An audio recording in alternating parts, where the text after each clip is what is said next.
ఎవడైనను వాక్యము వినువాడై ఉండి దాని ప్రకారము ప్రవర్తింపని వాడైతే ఎలాగంటండి, వాడు అద్దములో తన సహజ ముఖమును చూసుకొని మనుష్యుని పోలి ఉన్నాడు.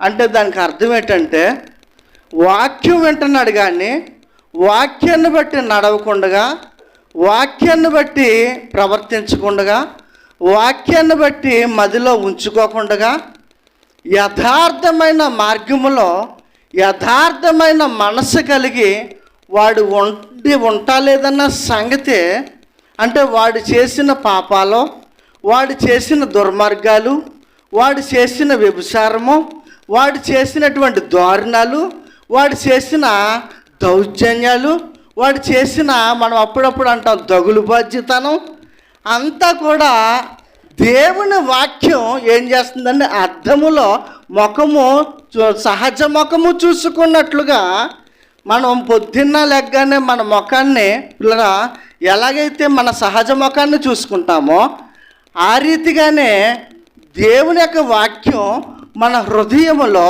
మన మనస్సులో, మన యొక్క శరీరములో, ఈ దేహములో ఉన్న వీటన్నిటిని కూడా ఏం చేస్తుందండి, కడిగేస్తుంది. ఏం చేస్తుందండి, కడిగేస్తుంది. అయితే తమ్ముడు మీకు ఇశ్రాయేలు రాజుని పరిచయం చేశాడు. అయితే నేను యోధా రాజుని మీకు నేను పరిచయం చేస్తాను.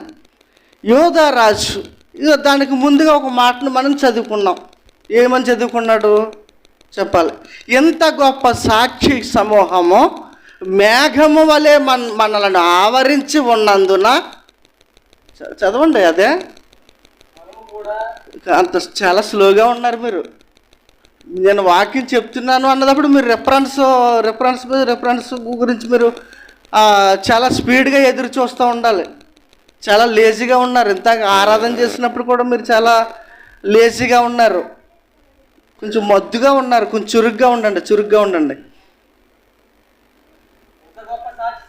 ఇంత గొప్ప సాక్షి సమూహము మేఘము వలె మనలను ఆవరించినందున మనము కూడా ప్రతి భారమును సులువుగా చిక్కులు పెట్టే పాపము విడిచిపెట్టి విశ్వాసమునకు కర్తయు దానిని కొనసాగించు వాడైన యేసు వైపు చూచుచు మన ముందు ఉంచబడిన పందిరంగములో ఓపికతో పరిగెత్తాలి. ఎలా పరిగెత్తాలంటండి, ఓపికతో నిద్ర వల్ల ఏం చేయాలి, ఓపికతో పరిగెత్తాలి. దేవునికి స్తోత్రం కలుగుగాక. హల్లెలూయా. ఎలా పరిగెట్టాలంటండి, ఓపికతో పరిగెత్తాలి. అయితే ఇక్కడ మనం చూస్తున్నాం, యోధా రాజులలో ఒక రాజు అయిన పిల్లరా, ఒక యవ్వనస్తుడు, ఒక యవ్వన రాజు మనకు కనిపిస్తూ ఉన్నాడు. అతనికి 16 సంవత్సరాలు వయసు వచ్చింది. 16వ సంవత్సరంలో అతను ఏం చేశాడంటే పరిపాలన చేపట్టడం జరుగుతూ ఉంది. ప్రారంభించాడు, పట్టాభిషిక్తుడయ్యాడు. అయిన తర్వాత జరిగిన సంగతి ఏంటంటే, రాజరికం వచ్చేటంత వరకు ఒకలా ఉన్నాడు, రాజరికం వచ్చినప్పుడు ఒకలా ఉన్నాడు. రాజా పరిపాలన చేస్తూ కాస్త ముందుకి వెళ్ళిపోయేసరికి అన్ని చేతికి వచ్చిన తర్వాత కొన్ని సంవత్సరాల తర్వాత ఏమయ్యాడనంటే గర్విష్ఠుడైపోయాడు. అహంకారం అతని మధ్యలోనికి చేరిపోయింది. అహంకారము అతన్ని కుదురుగా, మంచిగా, యథార్థంగా బ్రతకనివ్వలేదు, యథార్థంగా జీవించనివ్వలేదు. చివరాఖరికి ఏమయ్యాడనంటే పిల్లరా, అతని జీవితంలో మరణమే అతనికి శరణమైంది. ఆయన ఎవరనంటే యోధా రాజులలో రాజు అయిన ఉజ్జియా. ఎవరండి ఆయన? ఉజ్జియా రాజు గురించి మనం చూస్తున్నాం. దినవృత్తాంతాల గ్రంథము 2వ గ్రంథము 26వ అధ్యాయంలో మనం చూస్తే అక్కడ యూదుల రాజు ఆ పట్టాభిషిక్తుడిగా కాబడి మనకి కనిపిస్తూ ఉంటాడు. అంతటా యోధారాజు జనులందరూ 16 ఏండ్ల వాడైన ఉజ్జియాను తీసుకుని అతని తండ్రి అయిన అమజ్యాకు బదులుగా రాజుగా ఏం చేశారంటండి? నియమించారు. ఎవరు కోరుకున్నారు అతన్ని? యోధా జనులు. అతని తండ్రి కోరుకోలేదు, అతని తల్లి కోరుకోలేదు. మరి ఎవరు కోరుకున్నారు చెప్పాలి? జనులు కోరుకున్నారు. ఏ జనులు? యోధా జనులు. మరి యెరూషలేమును అలాగే యోధా కాపురస్తులను అలాగే ఇశ్రాయేలు పిల్లల సైన్యాలన్నిటినీ కూడా పరిపాలించడానికి ఎవరి తర్వాత ఎవరు రాజు అయ్యారని మనం తెలుసుకున్నాం. సొలొమోను రాజు. ఏ రాజ్యానికి రాజు?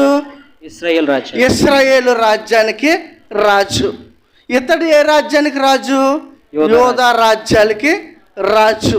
గమనించాలి, ఆ ఇశ్రాయేల్ రాజ్యం ఆ యొక్క దేశాన్ని ఏ దేశం అన్నారు? ఉత్తర దేశం. అంతేనా అమ్మ? వింటున్నారా? ఏ దేశం అంటే అది ఉత్తర దేశం. యోధా రాజ్యం దాని దిక్కు అది ఏ దేశపు రాజ్యం? దక్షిణ దేశపు రాజ్యం. ఈ రాజ్యాన్ని పరిపాలిస్తూ ఉన్నప్పుడు జరిగిన సంగతి ఏంటంటే, ఇతని జీవితంలో ఇతని యవ్వన ప్రాయంలో ఉన్నప్పుడు ఇతడు పరిపాలన చేస్తూ ఉండగా పిల్లరా ఇతనికి కావలసినవన్నీ కూడా అనుగ్రహించబడ్డాయి. అక్కర్లేనివన్నీ కూడా పిల్లరా ఇతను అడగకుండానే చాలా వరకు పొందుకోవటం కూడా జరిగింది. ఇలా జరుగుతున్నటువంటి పరిణామంలో ఏం జరిగిందంటే 5వ వచనానికి వచ్చింది. దేవుని ప్రత్యక్షత విషయమందు తెలివి కలిగిన జకర్యా దినములలో అతడు దేవుని ఆశ్రయించెను. దేవుణ్ణి ఏం చేశాడంటండి? ఆశ్రయించాడు. జాగ్రత్తగా గుర్తు పెట్టుకోవాలి దీన్ని. ఎవరిని ఆశ్రయించాడండి? దేవుని. అవి ఎవరి దినాలని చెప్తున్నాడు? జకర్యా దినములు. జాగ్రత్తగా ఆలోచించాలి, పరిశీలించాలి, గమనించాలి, గ్రహించాలి. ఈ జకర్యా దినములలో రాజుగా ఉన్న ఆయనకి దేవుడు ఏమిచ్చాడండి? ప్రత్యక్షతను ఇచ్చాడు. కిందకి రండి. అతడు యెహోవాను ఆశ్రయించినంత కాలము దేవుడు అతన్ని వర్ధిల్లింపజేసెను. దేవుడు అతన్ని ఏం చేస్తా వచ్చాడండి? వర్ధిల్లజేసెను. అంటే దేవుణ్ణి పిల్లల ఆశ్రయించినంత కాలము దేవుడు మనల్ని ఏం చేస్తూ ఉంటాడు? వర్ధిల్లింపజేస్తూనే ఉంటాడు. దేవుడు మార్గంలో మనం నడుస్తున్నంత కాలము కష్టమైన, నష్టమైన, శ్రమైన, శోధనైనా ఆయన విడిచిపెట్టకుండా ఉన్నంత కాలము కూడా దేవుడు మనల్ని ఏం చేస్తూ ఉంటాడు? వర్ధిల్లింప చేస్తూనే ఉంటాడు. ఆయన నమ్మిన వాళ్ళని దేవుడు ఎప్పుడు కూడా చెడపాలన్న మనసు, ఆ చెడ్డ మనసు, ఆ యొక్క చెడు తత్వం దేవుడు మనసులో ఎప్పటికీ లేదు, రాదో, రానివ్వడం. దేవునికి స్తోత్రం కండి గాక. అలా ఉంటూ ఉన్నంత కాలములో ఏమైందనంటే వర్ధిల్లుతూ వచ్చాడు, ఆశీర్వదించబడుతూ వచ్చాడు, దీవించబడుతూ వచ్చాడు. అతని మనసు చాలా బాగా పనిచేసింది. అతని మనసు పనిచేసినంత కాలము కూడా అతను ఎలా ఉన్నాడనంటే చాలా మంచిగా మంచి నడత నడవడం జరిగింది. అయితే కొంతకాలానికి పిల్లరా ఏమైపోయిందనంటే అతని మనసులోకి అహంకారం అనే స్వభావము చేరిపోయింది. ఏం చేరిపోయిందండి? అహంకారం అనే స్వభావము చేరిపోయింది. పిల్లలు జాగ్రత్తగా గమనించండి. రోజు మనకి ఆహారము లోటు లేకుండా 3 పూటలు సమృద్ధిగా తింటూ ఉన్నామనుకోండి, మనకు లోటు లేదు. మంచిగా కాయగూరలతోటి పిల్లల పప్పు దినుసులతోటి మంచి నీసు మాసాలతో హాయిగా తింటున్నాం అనుకోండి, ఏమవుతుంది? చక్కగా మంచి ఒళ్ళు వచ్చేసి కొన్నాళ్ళకి పిల్లరా మనకు ప్రార్థన మీద ఉండదు, దేవుడు పని మీద ఉండదు, దేవుడు ఆలోచన మీద ఉండదు. మరి దేని మీద ఉంటుంది? ఇంక ఎవరినే లెక్క చేయలేనంత పిల్లరా మన పిచ్చి, మన ఆలోచన పీక్స్లోకి వెళ్ళిపోద్ది అనమాట.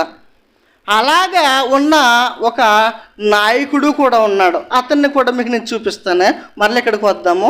లూకా రాసిన సువార్త 18వ అధ్యాయంలో చూస్తే అక్కడ అతను చూస్తేనండి నాకు చాలా మంచి సంగతి జ్ఞాపకం వస్తుంది. లూకా రాసిన సువార్తలో మొదటి నుంచి అండి 18వ అధ్యాయం మొదటి దేవునికి భయపడకయు. ఆ రాజు ఎలా ఉన్నాడంటే అండి, దేవునికి భయపడకయు మనుషులను లక్ష్య పెట్టక. మనుషుల్ని ఏం చేయట్లేదు, లక్ష్య పెడతలేదు.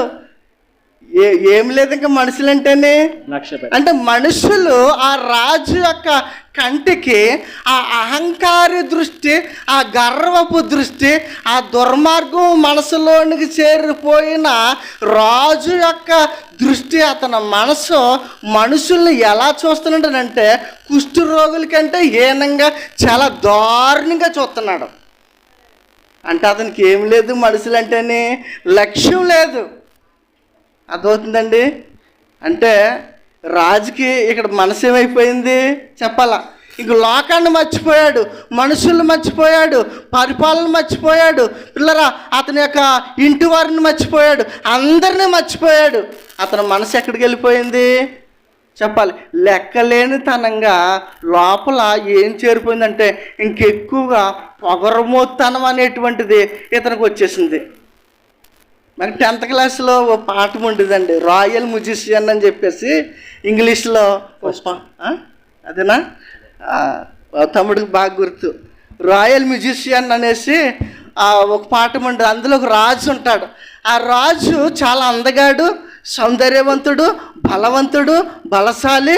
ఇంకా అతను ఏం చేస్తాడంటే పొద్దున్న లేవగానే పిల్లరా కాళ్ళు కూర్చోలు తీర్చుకునే ముందు కూడా అద్దం ముందు నిలబడి చక్కగా పౌడర్ రాసుకుని, సెంటు కొట్టుకుని, సుగంధ ద్రవ్యాలన్నీ కూడా పిల్లల పైనుంచి కిందకి మంచిగా దారబోసుకుని ఏం చేసేవాడంట అని అంటే అద్దానికి అతికిపోయేవాడంట. ఏం చేసేవాడండి పిల్లలు? ఉన్నది చెప్తున్నాను, లేనిదేం చెప్పట్లేదు. అద్దానికి అతికిపోతూ ఉంటే జనాలందరూ వచ్చేవారు ఎవరి దగ్గరికి, రాజు దగ్గరికి. జనాలందరికంటే ముందు ఎవరు వచ్చేవారు, మంత్రి వచ్చి చెప్తూ ఉండేవాడంట, అయ్యా మీ దగ్గరికి ప్రజలు వచ్చారు, మరి వాళ్ళ సమస్యలు తీర్చాలి, వాళ్ళ కష్టాలు తీర్చాలి, ఎంతోమంది బాధలో ఉన్న వాళ్ళు వచ్చారు, అందుకు కాబట్టి ఒకసారి చూడండి అయ్యా అని అంటే మంత్రి పిల్లరా జనాల బాధ ఈయనకి చెప్తుంటే, ప్రజల యొక్క కష్టాలు ఈయనకి చెప్తుంటే ఈయన ఏం చేసేవాడంట తెలుసా, పెద్ద నవ్వుతా పిల్లరా హెచ్చరికగా నవ్వుతా మళ్ళీ అద్దం ముందుకు వచ్చి నిలబడి చక్కగా ఏం చేసేవాడు, తల దువ్వుకుంటూ మళ్ళీ పౌడర్ రాసుకుంటూ ఇలా చేస్తూ ఉన్నాడు. ఎందుకనంటే జనాల బాధలు పట్టించుకునేవాడు కాదు, కష్టాలు చూసేవాడు కాదు. అలాగే ఇతనికి భయము లేదు, భక్తి లేదు. ఈ ప్రజలంటే పిల్లరా మంచి ప్రజల పట్ల ఆలోచన లేదు. మరి భగవంతుడు అంటే ముందే అతనికి ఏమీ లేదు, ఏమీ లేదు. ఉందా? బైబిల్ ఉన్నవాడైతే అలా చేస్తాడా చెప్పండి? పౌలు గారు ఏం చెప్తున్నాడు, తగుమాత్రపు అలంకారాలు ధరించుకోమని అపోస్తులుడైన పౌలు గారు చెప్తున్నాడు. మరి రాజు ఏం చేస్తున్నాడు, మనుషుల కంటే ముందు దేవుడు అన్నా ఇతనికి ఏం లేదు, భయము లేదు, లక్ష్యం లేదు, భక్తి లేదు, మర్యాద లేదు, పిల్లరా ఒక మంచి లేదు, చెడ్డ లేదు. దేవునికి స్తోత్రం కండుగాక. చివరాఖరికి అతని యొక్క పరిస్థితి ఏమైపోయింది అని అంటే రోజు అద్దం చూసుకునేవాడు, రోజు పౌడర్ రాసుకునేవాడు, రోజు తలదూకుండేవాడు. అతను జలసాలో, అతను రాయల్టీ, అతను పదవులో ఉన్నాను కదా అనుకునేవాడే తప్ప ఎలా పరిపాలించాలో, ఎలా న్యాయ విధులు నిర్వర్తించాలో, ఎలా కట్టడలను మరి అభ్యర్థన చెయ్యాలో ఆ రాజుకి లక్ష్యము లేదు. దాని మీద మనసే అతనికి లేదు. ఎందుకని మనసు నిండా ఏం చేరిపోయింది, నా అందాన్ని ఉండే కొలది ఏం చేసుకోవాలి, అభివృద్ధి చేసుకోవాలి అని చెప్పేసి ఈ రాజు ఏం చేసేవాడు, ఇంక అదే పని మీద ఉండేవాడు. వీళ్ళందరూ కూడా ప్రజలందరూనే వెళ్ళి ఏం చేశారంటే రాజుకి మొర్ర పెట్టుకోవటం వల్ల మాకేం లేదు, వినాలి, ఏం లేదు, రాజుకి మొర్ర పెట్టుకోవటం వల్ల మాకు ఇంక ప్రయోజనం లేదు. మా యొక్క చెప్పండి ఆశంతా నిరాశ, కడాకరికి కష్టమంతా కూడా ఏమైపోయింది చెప్పాలి, ఎందుకు పనికి రాకుండా పోతుంది అని చెప్పి వాళ్ళ గ్రామంలో ఉన్న, వాళ్ళ పిల్లల ప్రాకారంలో ఉన్న వాళ్ళ యొక్క దేవుడికి మొర్ర పెట్టారు. మొర్ర పెడితే కడాకరికి ఏమైందని అంటే ఆ రాజు అంత అందగాడే, చివరాఖరికి నెత్తి మీద కొమ్ములు వచ్చాయి. ఏమొచ్చాయండి? కొమ్ములు వచ్చాయి. ఎందుకు వచ్చాయి కొమ్ములు? నీ మనసు కొమ్ముదేరిపోయింది. నీ మనసు ఏమైపోయింది? కొవ్వుదేరిపోయింది.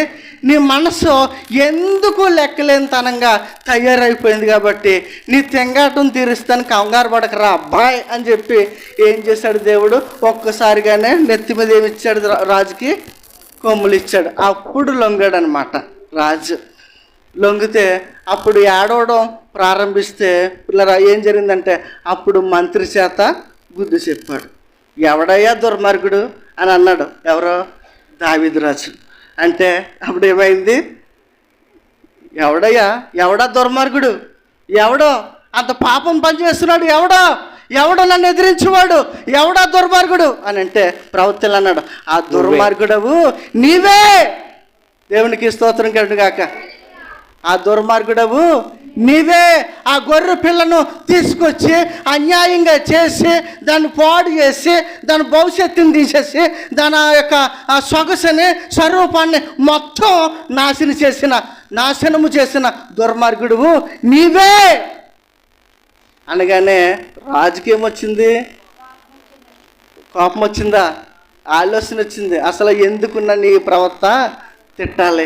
ఎందుకు ఈ మంత్రి నన్ను అనాలి? జనాలందరూ నీ దగ్గరికి వస్తున్నారు, ప్రజలందరూ నీ దగ్గరికి వస్తున్నారు. నీ దగ్గరికి వచ్చేవాళ్ళు ఎన్నో బాధలతో వస్తున్నారు, ఎన్నో కష్టాలతో వస్తున్నారు, ఎన్నో సమస్యల్లో ఉండి వస్తున్నారు, ఎన్నో శోధనలో ఉండి వస్తుంటే నీకు దేవుడన్నా భయం లేదు, ప్రజలన్నా ఏమి లేదు, నీకు లక్ష్యం లేదు అని చెప్పేసి చివరాఖరికి ఏం జరిగిందంటే ఈ నాయకుడి దగ్గరికి ఒక పిల్లర వెధవరాలు వెళ్తూ ఉండేది. ఆ లోకాసు వార్త 18వ అధ్యాయంలో మనం చూస్తే వెళ్తూ ఉండేది. రోజు వెళ్తుందంటండి. ఒక ఫైల్ అట్టుకెళ్ళిదండి. ఆ ఫైల్ తీసుకెళ్ళి రాజుగారి చేతికి మనిస్తే రాజుగారి చేతి వరకు వెళ్ళేది. అది తీసి ఎక్కడ పెట్టేవాడు? పక్కన పెట్టేసేవాడు. మళ్ళీ తీసుకెళ్ళేది కొత్తగా రాసి మళ్ళీ చేతికి ఇచ్చేది. మళ్ళీ తీసుకొచ్చి ఏం చేసేవాడు? పక్కన పెట్టేసేవాడు. మళ్ళీ రోజు వెళ్ళేది, మళ్ళీ కొత్త ఫైల్ తీసుకుంటుంది, మళ్ళీ రాయించేది, తీసుకెళ్ళేది, ఇచ్చేది, మళ్ళీ ఏం చేసేవాడు అంటే ఇదంతా ఎందుకునంటే ఏదో ఒక రోజుకి అతడు మనసు మానదో, ఎప్పటికైనా సరే మనసు ఏమవుతుంది? మారుతుంది అని చెప్పేసి యేసుప్రభువు వారు చెప్పిన భావం. మరి ఇక్కడేం జరిగింది? యోధా రాజుల యొక్క చరిత్రలో ఉజ్జియారాజు జీవితం చివరాఖరికి ఏమైపోయిందంటే చాలా దౌర్జన్యంలో మునిగిపోయాడు. చాలా పిల్లల అఘాయిత్యం చేయడం మొదలుపెట్టాడు. చాలా అరాచకంగా తయారైపోయాడు. మనసంతా లెక్కలేనితనంగా అయిపోయేసరికి దేవుడికి వెంటనే కోపం వచ్చింది. ఏ విషయంలో కోపం వచ్చిందని అంటే నన్ను మించిన వాడు లేడు అనుకున్నాడు. ప్రియ దేవుని బిడ్డలరా, నా ఎంత తోడు లేడు అనుకున్నాడు. అధికారం అంతా చేతికొచ్చింది, పదవంతా చేతికొచ్చింది. నేనేది చెప్తే అది జరగాల. నేను కా అంటే కా, కీ అంటే కీ. నేను ఎవరిని తొక్కితే వాళ్ళు నలగబడాలా, నేను ఎవరిని లేపితే వాళ్ళు లేపబడాలి. నా ఇష్టం వచ్చినట్టుగా నేను పరిపాలన చేద్దాము అనుకున్నాడు. అనుకుని ఏం చేశాడో తెలుసా పిల్లరా? దేవుని సన్నిధిలో ధూపం వేసే సమయము ఆసన్నమైంది. ధూపము ఎవరు వెయ్యాలండి? అసలనే యాజకుడు వెయ్యాలి. అందుకనే అంటారు గాడిచ్చేసి పని గాడిచ్చేయాలి, కుక్క చేసి పని కుక్క చేయాలి. గాడిచ్చేసి పని కుక్క చేసి పని గాడిచ్చేసిన రెండు కూడా ఏమైపోతాయి? ప్రాణాలు పోగొట్టుకుంటాయి. ఇక్కడ అదే జరిగింది. ఇతను ఏం చేశాడనంటే పిల్లరా, యాజకుడి చేతిలో ఉన్నటువంటి ధూప నైవేద్యాన్ని, ధూపార్తిని తీసుకుని వెళ్ళి ఏం చేశాడంటే ధూపం వేయడానికి బలిపీఠం దగ్గరికి వెళ్ళాడు. వెంటనే దేవుడికి ఏమొచ్చిందండి? కోపం వచ్చేసింది. దేవునికి స్తోత్రం కలుగుగాక. హల్లెలూయా. నిద్రోయి వాళ్ళందరూ గట్టిగా స్తోత్రం చెప్పండి. మంచిది. చూడండి ఎంత బాగుందో. దేవుడికి ఏమొచ్చేసిందండి? కోపం వచ్చేసింది. ఎందుకని? ఎంత కష్టపడి వాక్యం చెప్తుంటే చల్లగా నిద్రపోతున్నారని. అప్పుడు ఏం జరిగింది? చదవండి, కిందకి రండి. ఉజ్జియా ధూపము వేయుటకు ధూపార్తిని చేత పట్టుకుని రౌద్రుడై యాజకుల మీద కోపము చూపెను. నేనున్నాను, నన్ను మించినాడు లేడు. మీరు అలా ఉండండి, నేను చెప్పింది మీరు చెయ్యాలంతే. ఎలాగంటండి? నేను చెప్పింది చెయ్యాలంతే. అసలు యాజకుడు అంటే ఎవరో? దేవుని చేత ఏర్పరచబడిన అధికారం పొందినవాడు. యాజకుడు చేసే పనికి ఇతను ఏం చేస్తున్నాడు? అడ్డు వెళ్తున్నాడు. యాజకుడు చేసే ధూపార్తికి, ధూప అర్పణ నైవేద్యానికి ఇతడు ఏం చేస్తున్నాడు? చేతిలోంచి దౌర్జన్యంగా పిల్లలు లాక్కున్నాడండి.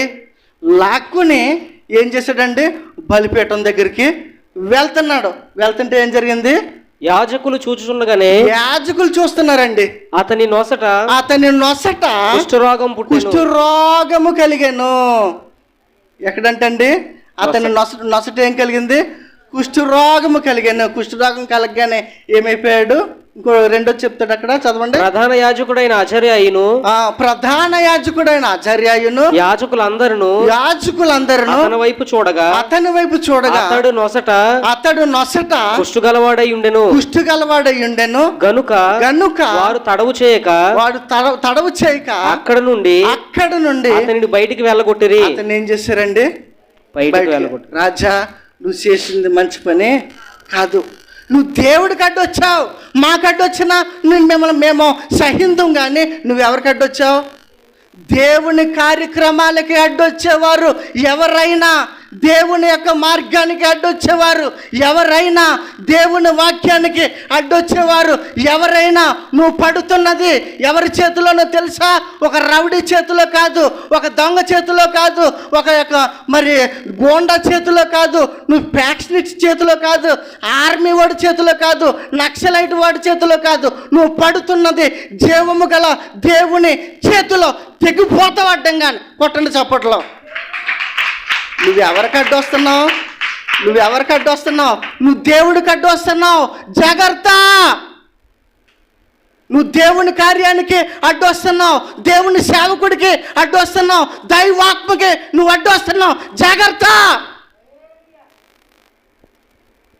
జాగ్రత్త. నువ్వేదంటే అది జరిగిపోద్ది అనుకుంటున్నావేమో, నువ్వేదంటే అది ఒప్పుకుంటావు అనుకుంటున్నావేమో, నువ్వేదంటే అది ఆకాశం అంతా మండలంలోకి వెళ్తుంది అనుకుంటున్నావేమో. దేవుడికి అడ్డు వస్తున్నావు. నేను చెప్తున్నాను, నీ పాదాల కింద ఎట్టిన దాన్ని తీసుకొచ్చి నీ నెత్తి మీద ఎట్టుకోవద్దు. సాతాను దేవుడు ఏం చేశాడు? పాదాల కింద పెట్టాడండి. రాజు మంచిగా ఉంటాడని, రాజు మంచిగా పరిపాలిస్తాడని, రాజు జాగ్రత్తగా ఉంటాడని, శ్రద్ధగా ఉండి ప్రజలందరినీ మంచిగా చూసుకుంటాడని అవకాశం ఇస్తే చివరాఖరికి దేవుడికే అడ్డెళ్ళే దౌర్జన్యం చేసే అంత వ్యక్తిగా మిగిలిపోయాడు. చివరాఖరికి ఏం తెచ్చుకున్నాడండి? కుష్టి తెచ్చుకున్నాడు. ఏం తెచ్చుకున్నాడు? అందుకని దేవుడికి అడ్డు రావద్దు. మనుషులకి అడ్డెళ్ళినా పర్లేదు, దొంగలకి అడ్డెళ్ళినా పర్లేదు, వ్యభిచారులకి అడ్డెళ్ళినా పర్లేదు. నువ్వు ఎవరికి అడ్డు వెళ్తున్నావు? జాగ్రత్త. మళ్ళీ చెప్తా ఉన్నాను, జాగ్రత్త. నువ్వు ఎవరికి అడ్డు వస్తున్నావు? దేవుని బిడ్డలరా, ఇది నా మాట కాదు. ఉచియా, నువ్వు వెళ్తున్న మార్గం మంచిది కాదు. నేను యాజకుని, దేవుని అభిషేకం గలవాణ్ణి, దేవుని శక్తి గలవాణ్ణి, దేవుని యొక్క జ్ఞానము గలవాణ్ణి. నేను చెప్పింది నువ్వు చెయ్యవయ్యా, ఒకసారి నా మాట వినలేదండి. ఏం చేశాడు? ధూపార్తిని తీసుకెళ్ళి చేయడానికి లెగిశాడు. ఏమైపోయింది నీ పొగరు? ఏమైపోయింది నీ అహంకారం? ఏమైపోయింది నీ అధికారం? ఏమైపోయిందయ్యా నీలో ఉన్న దగులు బాధ్యతనం? ఏమైపోయింది? కుష్టి వచ్చింది. చివరాఖరికి పతనమైపోయాం. గమనించండి, దేవుని దృష్టిలో ఎవరైనా సరే మనం అంతా చిన్న కిడ్డులం అండి, చిన్నోళ్ళు, చాలా చిన్నోళ్ళు. అందుకనే యాకోబు పురుగు వంటి జనాంగమా అన్నాడండి. నువ్వు మానవుని జ్ఞాపకం చేసుకోవడానికే వాడు ఏపాటి వాడయ్యా. అయ్యా, నువ్వు సూర్యుని చేసావు, నువ్వు చంద్రుని చేసావు, నువ్వు నక్షత్రాలను చేసావు, గ్రహాలను చేసావు. మరి విలువైన, మరి చాలా కంటికి కనిపించినంత మహావిశ్వంలో ఒక విశ్వాన్ని నడిపిస్తున్నటువంటి ఒక మహాశక్తివైన నీవు నన్ను జ్ఞాపకం చేసుకోవడమా? నిన్నెంతటి వాడినయ్యా, నీ ఎంగులంతా కూడా నేను కాదయ్యా, ఎంతటి వాడిని నేను నీకు ఎప్పుడు కూడా సరిపోనయ్యా. మహావిశ్వాన్ని చేసిన దేవుడు, భూమిని చేసిన దేవుడు. పిల్లరా, మరి మన చుట్టూ ఏముందో తెలుసా? మన చుట్టూని నీరుందండి, నీరుంది. టోక్యో దేశమా, టర్కీ దేశమా, ఏమైంది? కేరళ రాష్ట్రం ఏమైందండి? మహా విగ్రహారాధన. దేవుడంటే నచ్చదు, దేవుడంటే వాళ్ళకి అస్సలు ఇష్టం అవ్వదు. అలాంటి వారు వరదొచ్చింది, మొత్తం పిల్లరా గజ గజ గజ గజ వణికేశారు. దేవుడంటే ఏమనుకుంటున్నారు? దేవుని బిడ్డలారా, దేవుడంటే కొదమ సింహం. ఎవరండి? కొదమ సింహం. నేను చెప్తా ఉన్నాను, దేవుని వాక్యాన్ని మనం ఎప్పటికప్పుడు ఏం చేయాలంటే, ఒక సింహానికి కానీ, ఒక పులికి కానీ, ఒక చిరుత పులికి కానీ అది ఏం చేస్తుంది అంటే, ఆహారం దొరికినప్పుడు అది పిల్లరా తినదు. ఏం చేస్తుంది? మీద పడిపోయి అటాక్ చేసి ఏం చేస్తుందండి? భక్షింతుంది. అలాగా వాక్యాన్ని మన మనస్ఫూర్తిగా మన మనసులోకి ఆస్వాదించుకోవాలి. ఎకాశకాలు వద్దు, ఎటకారాలు వద్దు, నిర్లక్ష్యం వద్దు, అశ్రద్ధ వద్దు, ఏమి వద్దు. మన జీవితాల్లో మనకు కావలసింది ఎవరనంటే దేవుడు కావాలి. దేవుణ్ణి మనం ఎలా చూసుకోవాలండి? చాలా స్వచ్ఛందంగా చూసుకోవాలి. నిత్యము మనతో ఉండే తండ్రి అండి, మన పరలోకపు తండ్రి.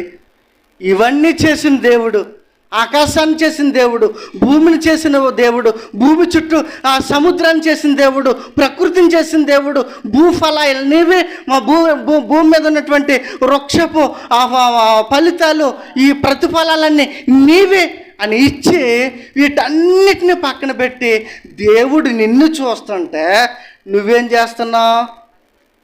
నీకున్నాయన్నీ కూడా లోకం చూడాలని నువ్వు ఆలోచిస్తున్నావు. మరి అది మంచి పద్ధతేనా? అలాగే అనుకున్నాడు ఈ రాజు. ఏ రాజు? ఉజ్జియా రాజు. ఏమైపోయాడండి? దెబ్బకే పటాపంచులైపోయాడు. దేవుడు మార్గానికి అడ్డొచ్చాడు, దేవుని పనికి అడ్డొచ్చాడు, దేవుని కార్యక్రమానికి అడ్డొచ్చాడు. దైవ కార్యక్రమాలకు అడ్డొచ్చేవారు ఎవరైనా సరే ఏమైపోతారని చివరాఖరికి పతనం అయిపోతారు. అలా ఉండొద్దు ప్రియ దేవుని బిడ్డలారా. అలాంటి అహంకారం మనలో వద్దు, అలాంటి స్వార్థం మనలో వద్దు, అలాంటి గర్వం మనలో వద్దు, అలాంటి పొగరబోత్తనం మనలో వద్దంటే వద్దు. దండం పెట్టి చెప్తున్నాను పిల్లరా. ప్రార్థన చేసుకుందాం. దేవతి దేవుడు మనందరినీ దీవించి ఆశీర్వదించింది గాక. ప్రార్థన చేసుకుందాం.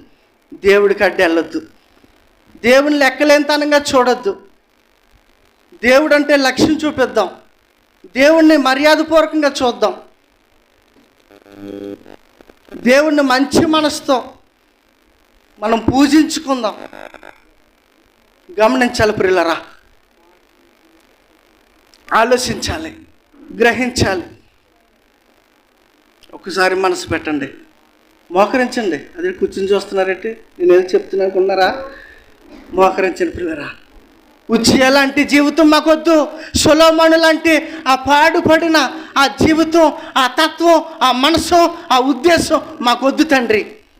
తండ్రి నీవు ఉంటే చాలయ్యా, నువ్వు మాతో ఉంటే చాలు తండ్రి. మేము మీతో ఉంటాం తండ్రి, నీ సన్నిధిలో ఉంటాం తండ్రి, నీ సన్నిధిలోనే ఎదుగుతాం తండ్రి, మీ సన్నిధిలోనే ఒదుగుతాం తండ్రి, మీ సన్నిధిలోనే మేము బలపరచబడతాం తండ్రి. మీకు మాత్రమే మాకున్నాయన్నీ కూడా సమర్పించుకుంటాం తండ్రి. గమనించిన ప్రియులరా, ఆలోచించిన ప్రియులరా. దేవుని పనికి అడ్డెళ్తున్నావేమో, దేవుని కార్యక్రమానికి అంతా నాకు తెలుసులే, అంతా నేను చేస్తానులే, అంతా నేను చేయగలను, నువ్వేటి నాకు చెప్పేది అని అనుకుంటున్నావేమో. దేవుడికి నీ మనసు ఇవ్వు. దేవుడు ప్రతి కార్యక్రమాన్ని తన దాసుల ద్వారాగా చేయించుకుంటాడు.